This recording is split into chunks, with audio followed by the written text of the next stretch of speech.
se ha dado completamente en Cuba, en un país tropical. De manera que estamos viendo que los mismos factores iniciales de los países de la Europa del Este han operado dentro de Cuba para crear esa clase privilegiada que no tiene entonces que sufrir las consecuencias del desastre económico. Y de eso no tenemos nada que hablar. Yo simplemente cuando hablo con algún extranjero le dice, ¿usted se imagina que ahora en Chile tengan que importar vino para darle a su gente? Eso es lo que está ocurriendo en Cuba con respecto al azúcar, señores, ¿verdad? Y él ha destruido una economía que costó más de 400 años de construirse y ha bloqueado, y eso es lo que nos hemos sabido proyectar, bloqueado la iniciativa individual del cubano, que desgraciadamente ha tenido que salir al exterior para poder desarrollar esos talentos, esa iniciativa, la iniciativa empresarial, que es vital para el desarrollo de un país. Sin empresarios usted no puede desarrollar económicamente un país. La burocracia no puede desarrollar económicamente un país. Bien, y así podríamos seguir con la religión. Yo digo que en Cuba hay cierta libertad de cultos, pero no hay libertad religiosa, ¿verdad? Y podíamos hablar largo y tendido sobre esto, el asunto de la movilidad, etc. En otras palabras, todo el ámbito sociopolítico y económico se ha convertido en aparato represivo, al punto tal que, como nadie puede vivir con ese racionamiento, tiene que salir a la bolsa negra, a ese mercado subterráneo que es el que permite a los cubanos sobrevivir. Y yo digo que en Cuba hay una guerra sorda del pueblo de Cuba contra el sistema, contra ellos, como lo dicen allá, ¿verdad? Donde sencillamente todo el mundo tiene que participar, a menos que usted sea de la clase privilegiada, donde puede ser que le lleven inclusive los alimentos a su casa. Ahí viene otro de los factores donde los presos políticos, sabemos que eso era un delito entonces. Era un delito ir a buscar comida a un campesino. Una cosa increíble, más años le echaban a usted por matar a una vaca que por matar a una persona. Es una realidad de la Cuba actual y que no se conoce desafortunadamente en el extranjero. Pues bien, volviendo a la longitud, existen esos dos presidios, el presidio histórico y después lo que yo le he llamado el presidio, vamos a decir, contemporáneo. ¿Cuál es la diferencia? Bueno, la diferencia es muy, muy importante y los otros panelistas van a tocar sobre esto. En el presidio histórico, todos estaban juntos. Todos estaban juntos. Esto después el régimen de Castro se dio cuenta que fue un gran error, ¿verdad? El hecho de estar juntos constituía un núcleo sumamente coherente, sumamente unido y que les dio grandes dificultades al sistema. Desafortunadamente, en aquel momento, como Néstor Almendro hablaba en su libro, nadie escuchaba. En su libro no, en su video, en su película. Perdón, este era de Orlando Huilla, nadie escuchaba. Ahora estoy un poco confundido si es Almendro. Bueno, sencillamente, pues, esa es una realidad. El presidio político cubano en todos esos años tan tristes y tan trágicos, que vamos a tocar muy brevemente, abuelo de pájaro, no se conocía en el exterior, ¿verdad? Es una realidad triste, pero cierta. Solamente, diríamos, en el ámbito del exilio se iba proyectando, precisamente se iba hablando, los artículos que se escribieron, lo que se realizó, por ejemplo, comenzando con Medrano, comenzando con Luis Manrara y el Comité de la Verdad sobre Cuba, tratando de dar a conocer lo que estaba ocurriendo en la isla. Pues bien, viendo al número de presos, se estima, y no podemos entrar en detalle, que hubieron en total entre 20.000 y 60.000 presos políticos. No en un momento específico, sino en total.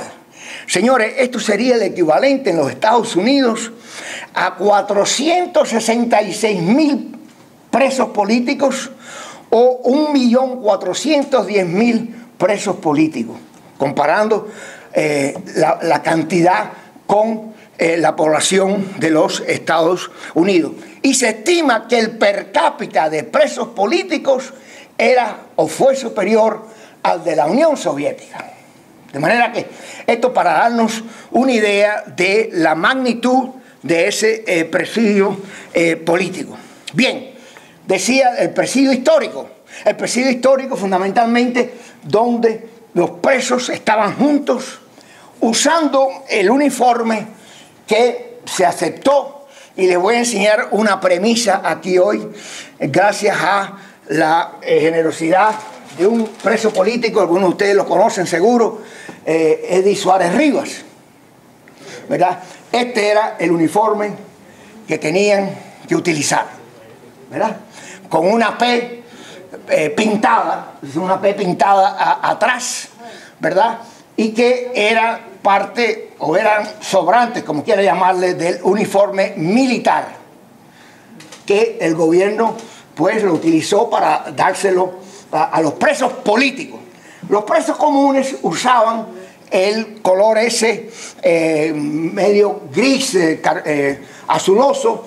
Me da la impresión que eran sobrantes también de la policía, de los que usaba la policía, y ese era el distintivo de los presos comunes. Esto fue motivo de gran controversia en el exilio, y Angelito de Fana, que me honro enormemente con su amistad y con su colaboración, podría darnos precisamente algunos ejemplos de esta cuestión. Bien, otro aspecto, bien, el presidio contemporáneo es el que sucede, pero no necesariamente de un año para otro, sino, y en esto no he podido precisarlo, yo diría que ya desde finales de los 60, los que van cayendo presos no los incluyen con los otros presos que habían caído anteriormente, a principios de los 60. Ya entonces van incorporados como los presos comunes y van viviendo con los presos comunes. Esta es una gran diferencia, y Marisa aquí pues tendrá precisamente algunos ejemplos sobre esta cuestión. Obviamente, cuando comparamos históricamente, no hubo en Cuba, con los presos políticos, por ejemplo, en tiempos de Batista o de Machado, tengo entendido, ningún tipo de uniforme, ¿verdad? Y si leemos, por ejemplo, las cartas de Fidel, leemos lo que ocurría con ese presidio político que sufrió Fidel Castro. Sufrió entre comillas, porque aquello fue más bien un picnic, una vacación forzada, porque tenían una zona totalmente para ellos, tenían una biblioteca de 600 volúmenes, tenían radio, creo que no tenían televisión en aquel momento, porque la televisión no estaba muy extendida en aquel momento, tenían sesiones, conferencias, tenían inclusive entrevistas, Castro específicamente, con la prensa. Y ahora yo me entero leyendo las cartas de presidio de Fidel que publicó Contagüero, que hasta inclusive el ministro de Gobernación vino a verlo. El ministro de Gobernación vino a verlo, el señor Hermida.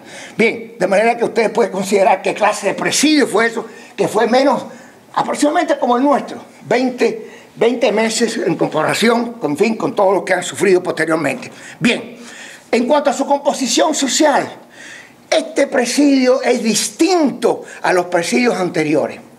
Yo diría que en los presidios anteriores predominó la persona de clase media, fundamentalmente, no voy a entrar en detalles, pero en este presidio vemos la persona de clase media y también más abajo, muchos campesinos, muchos obreros. Esto es algo muy importante a destacar. Y me recuerdo que hablando con un venezolano, me dice, mira, me impresionó mucho lo que decías de los campesinos que estaban precisamente presos, ¿verdad?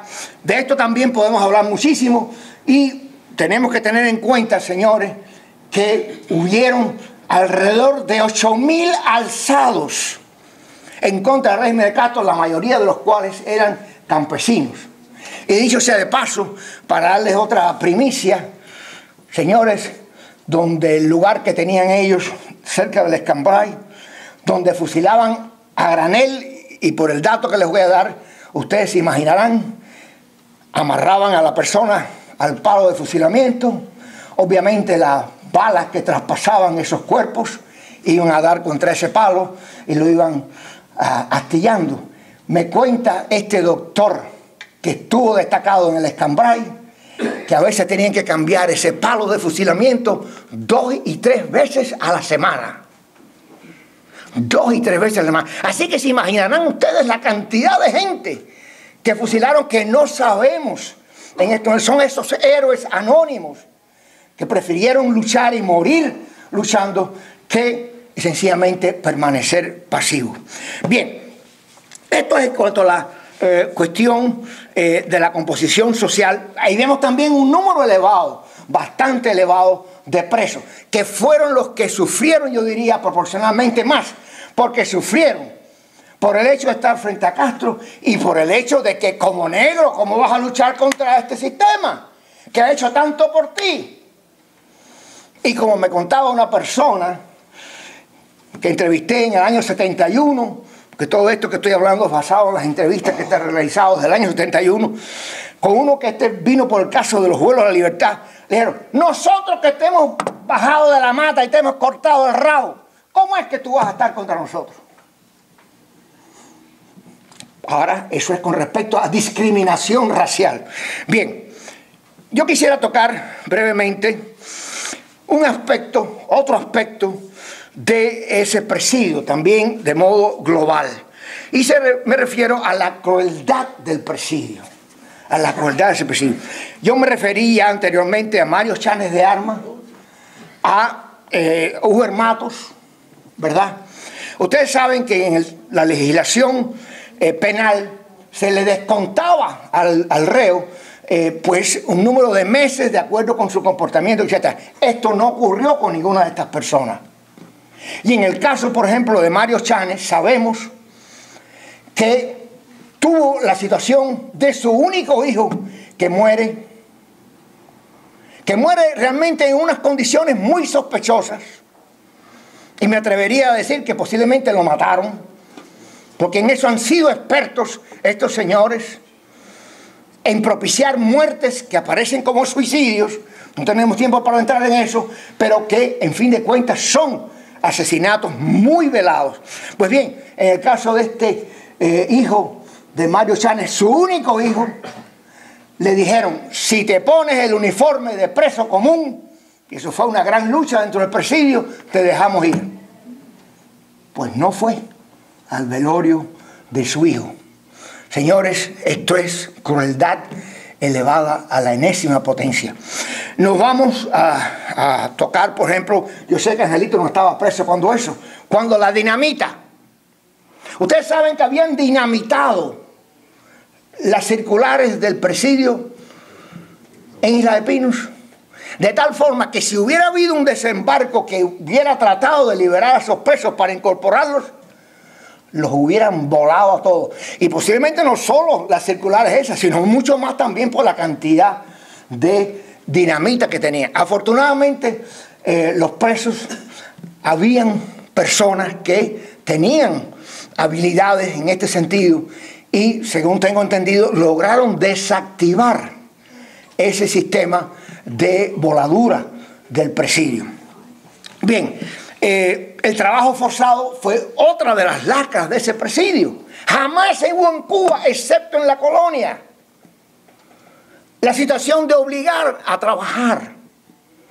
Y esto fue muy similar a lo que sufrió Martí en las canteras. Ahí está la muerte del Chino Tan, que por tratar de hacer algo en contra del sistema, se puso, como aquel que dice, en paso lento. Vino un señor miliciano, nosotros conocemos eso, y tal vez tú no, con las bayonetas, porque tú estuviste enfermito en el hospital con unos tiros que te dieron, ¿verdad? Y no viviste la calera, creo yo, ¿no? No, sí. Tuviste la calera.